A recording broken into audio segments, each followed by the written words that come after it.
91.2% number লাভ কৰি উজলিল 10 দিন পূৰ্বে পিতৃহাৰা হোৱা বঙাইগাঁৱৰ হিয়ামণি দাস। পিতৃৰ স্বাৰ্থত বহি উচ্চতৰ মাধ্যমিকৰ ফলাফল লাভ কৰিলে হিয়ামণি দাসে। কন্যা হিয়ামণিৰ ফলাফল লাভ কৰিয়ে হুক হুকাই কান্দি উঠিল মাতৃ প্ৰতিভা দাস।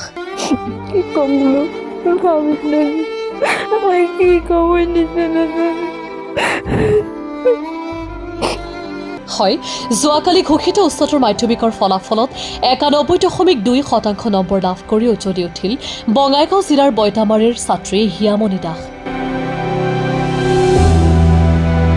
91.2% লাভ কৰি বঙাইগাঁৱলৈ গৌৰৱ কঢ়িয়াই অনা হিয়ামণি দাসে 10 দিন পূৰ্বে হৈছিল পিতৃহাৰা।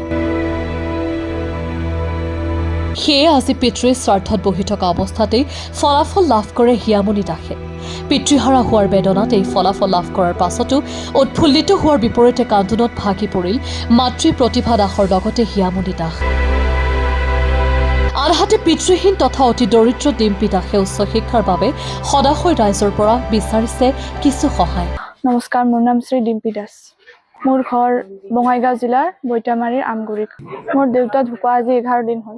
আজি শ্ৰাদ্ধ। আজি ৰিজাল্ট দিছে, 28 তাৰিখ আজি হাই ছেকেণ্ডাৰী ৰিজাল্ট দিছে। মোৰ ভালে হৈছে। মই হাই ছেকেণ্ডাৰী 91.2% পাবলৈ সক্ষম হৈছোঁ। এতিয়াতো আৰু আমাৰ দেউতাও নাই। কি কৰিম, কেনেকৈ পঢ়িম এইটো ভাবি পোৱা নাই। আগতে আমাৰ দেউতাই গাড়ী চলাইছিল, অলপ পইচা পাতি পাইছিল, সেনেকৈ পঢ়াইছিল আমাক। ময়ো কষ্ট কৰিছিলোঁ বহুত।